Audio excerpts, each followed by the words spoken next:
Hey guys, today we've got another Troopy in the workshop. We're going to give you a full walkthrough of what we've done on this one, so let's get into it.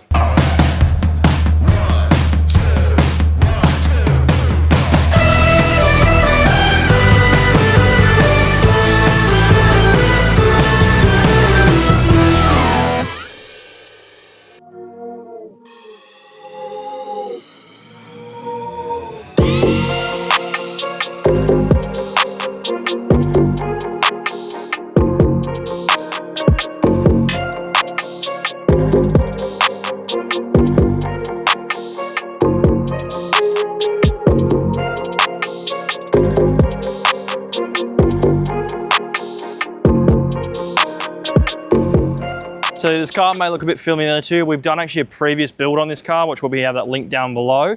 So before when we did it, we basically had a draw system in the back and a rooftop tent on the top. He's come in now and wanted to sort of change it up. So we'll go in, that's mainly stuff in the back. We'll just give you a quick walkthrough of the stuff we've done in the engine bay and what we had done before. So we'll pop this bonnet and we'll show you what we've done under here. All right, so there's not much in the engine bay this one. You'll see on the front here, we've got the spotlights. We fit out some nice laser Sentinels. The UHF's still here. It's got an upgraded alternator for this one for the battery system we got on the back. And then we've just got the cabling, so the alternator cabling just sits over here, nice mega fuse there. And then we've just got our little bracket here with the fuses for basically pretty much just the driving lights, and then the main power feed for the chargers in the electrical system in the back there. So pretty simple underneath here. We did also replace the start battery, because when the car came back in, we did find that it was having a bit, the factory one was not exactly performing like it should. So we replaced that one as well. Apart from that, pretty much well done underneath here. So we'll really jump around to the side and the back and show you what we changed up on this one. So on the side of this, you might notice one big difference. It now has a full Headspace roof conversion. So this one used to have an old-fashioned roof rack and then a Bush Company tent on the top of it. So it's still a really good tent, but he was really wanting somewhere where we can stay inside the vehicle. So that's what we've really done with this. So with getting a roof conversion done, it allows you to have a nice, easy space to sit inside. You get a lot more roof space to sit in there. So we've transferred a lot of the stuff that was on the tent over to this system. So we've got, first of all, the Bush Company 270 XT Max awning. That's on the side here, so that will be his full wraparound awning that he has for both sides. We've also just repositioned all these lights. So we had a few of these laser utility 25s along both the sides and the back of the car. Pretty much just repositioned them onto the vehicle cab itself. They're all switched the same through the cab as they were before. They've just now been relocated to the roof conversion instead. The other big difference that's on the side through here, we've previously fitted the Mission 4x4 gull wing on the back here, but we've now also fitted one on the front of here as well. The big reason for that is with our interiors, they're specifically designed for the fridges to sit right here. So we've got a big National Luna fridge right here, and I can easily access that right here, get plenty of access, but I can also have it fully opened up inside the cabin and get from that way too. So that's the reason we added this one on. We've also got the Max Trax table here to access everything else as well. Nice table to set everything up. So we'll jump into the back of this one and show you where the real big difference is. Okay, so on the back here, we've just got the nothing real much we've done here. There's a new step that comes with the Headspace roof conversion. So this customer's actually just opted to have it permanently mounted there without a tow ball. So if he ever does decide to tow, he'll take this one out and replace it with a tow ball. Just wants to have a nice step that's easy accessible all the time. We'll get into the back here. Now this is our interior that you've probably seen before. We've actually done a few different changes to this one since the last few ones. So we're just slowly evolving them. Some of the little ones we've got, like the tabs here, are now all black, and they're much easier to access, so it's a lot easier to scrub it with one hand. Could do it before, but it was a bit hard, so it's just made it a bit easier to work that through. We'll jump inside and we'll show you some of the real big differences though. Alrighty, so we're now inside the interior. So we have made some changes on these since the last ones we've done. So a few of them, we've changed up this bench top here. So it's a nice bit of a thicker bench top there as well. We've also changed out the little handles that we had here. So you may have seen before they were sticking out a bit more and they were a bit thinner. I think they were 15 mil and then they were 20 mil best supply. They got a nice leather strap handle here now too. A lot easier to pull them out, have your bench top and then pull them back in. They also now feature a magnetic lock at the back. So once they're in, they're going to stay in there nice and easy, and you've got a secure lock to know it's not going to slide out. And then also we've done a few modifications in terms of the cabinetry through here as well. So the fridge is now still a lot lower. The first batch of these that we did, the fridges are about sort of yay high here. So really lower them down, make them almost the same level as the bench top here. Makes it a lot easier to access both on that side and this side. It has meant we've had to be a bit more careful with how we place the electrics in here. So we'll lay through some photos of what this does look like. He did have a previous system we installed with a whole bunch of Redarc gear and ARB compressor and all that stuff. So there's a 200 amp hour battery underneath this cabinet here where all the batteries go. And then underneath there, we've got a Manager 30, another core BC-DC as well, a 2000 watt Redarc inverter, a DC hub that's sitting on the front here, which we've nicely sunken in the front of that one too, so I'll show you that in a sec. And there's a few other goodies there, like the RB compressor and the controls for the water pumps. So there's a few things in there that are really nice to look at. There's also a TVMS Rogue, which controls all the switching that we've got up on the front up here. So as I said before, you can easily access this fridge from in here as well. So if you were in here where it's raining or something like that, you can still flick this up in here, get stuff from in here if you need to. So it's easy to access both of them. So it's a good way to work around with these fridges. Alrighty, so here we've got the new charge station and bench top. You may have seen on the first few ones we did of these, we had the charge station up at the front over here, but shorter, more of a longer section. We did like that, but it did almost sometimes make this space a bit weird. It almost cut it up a bit. So we decided to sort of ditch that and just put a little more cleaner surface up there. So it's a nice little area there. We can modify that for whatever the customer's needs are. So in this case, we've got in the RedVision display here for the Redarc system we've got in here. 2 GPIOs here, just normal black twin GPIO. And then on the front here, we've got some outlets. So we've got a 100 watt USB-C for Starlink. We've got a normal USB there just for charging normal goods, and then an accessory socket in there. So pretty simple, but still really nice. Obviously the RedVision system, you can go on your phone here. So I've got it all here, quickly see where my battery's at. At the moment it says calibrating because it has just been set up. But we've also plumbed up his 2 water tanks. So we've got both the front and rear water tank on here. So if you wanted to see what each one's at, it's really good. The other great thing about how we wired this up and the new TVMS Rogues have is they actually can use normal full-length water senders. So some of the older TVMS systems you may have seen in caravans would only have senders for every quarter of the tank. So you get 100, 75, 50, 25. But this is a full height sender like you'd have actually in the fuel tank of the car. So like your gauge in the front of the car where it goes the full way down smoothly, this will do the same. So you can easily tell exactly how much water you're using, how much you got left. You don't have, it eliminates the guesswork. There's a lot more actual ease of use on there. The other thing you can see on here is the split.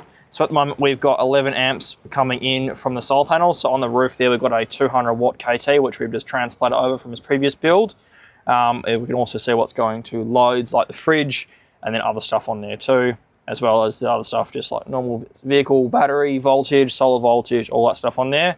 The other thing which we have on here is all the switching. So we've got everything from the water tanks to the lights on the sides of it. The inverters turn on and off via remote on the phone in here. And we've got a few different control modes. So we've got one there which just says all, so that turns on all the lights that you can see up there. The other thing is all these are dimmable, so I can hold them down. I can hold that power down to make it not as bright. So that's a really great thing the TVMS Rogues have built in.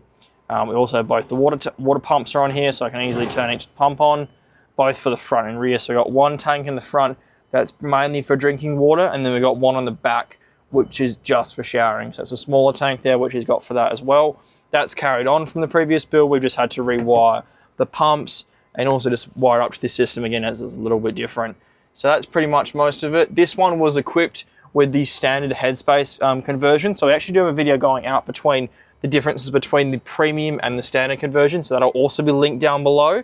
So if you're interested in sort of seeing for yourself why I might choose to go the standard over the premium, that's one you can check out there. The biggest difference that I feel is the flooring and the bedding. So this one's got the standard carpet flooring, whereas the premiums come with either wood grain or a better carpet.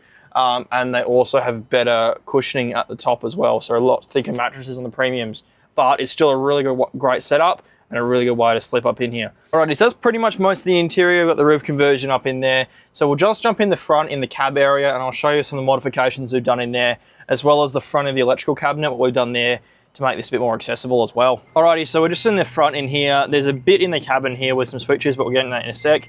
At the front of the interior, there's a few little things we've done a bit differently. This one, we've actually sunken in the DC hub like you can see here. So this is one we had previously fitted, but what we've done for this one is actually sink it all in here so you can't see any of the cables here. You can still take the cover off and get into the fuses if you ever need to access it, but it's a lot nicer looking, a bit more sleek of a solution. The other thing that's a bit different with this one, this guy didn't really want us cutting holes in the side of the car, which is understandable. So we've just got a little inlet plug in here. So this is just for his manager and the inverter. So the inverter is the RS3 from Redarc. So they have an automatic transfer switch built in. So how we basically wire this up is that this will go basically first to the manager, so that'll turn on power, get the 30 amp charger activated. but also then turn on the inverter's transfer switch. So if he's at a caravan site or whatever it may be where he's got shore power, can plug it in, all those sockets will go off shore power instead of the batteries, but it will only be charging at 30 amps because it's a manager. So that's a slightly different system to how like Victron do it with their Multi Plus, where it's all built in. This is 2 components. It requires a bit more wiring on the AC side. Still possible, still gives it a nice solution, but it's just a slightly different how these brands do it. So a really great solution there. So whenever he wants to plug that in, can pull it out either through the gull wing or through the door here just to plug it in nice and simple. Now I'll just show you down the front down here as well. We've got in here some factory switches. So all the switches we had on the TVMS Rogue are also duplicated over to here. So we've got the 2 water pumps on here, as well as each of the work lights are on here as well. Now what we've done with these is we actually use them as a momentary switch. So whenever they turn on and off, that just presses it in and the light itself turns on and turns it on and off. So if we actually switch it remotely from the phone, the light will still show on there, but it will also turn off if I turn it off remotely from the screen or your phone, whatever it may be. They can all be turned off remotely and still see on here if it's activated or not. So it's a really great solution we've gone through from there. Just before we finish up and go up to the roof side, I thought I'd just mention a few things I forgot to say when we were in the back of the interior. We have out the front here a water outlet, so that way, as I said, we had this car in before. This is the normal water outlet. There is another one we got outside as well.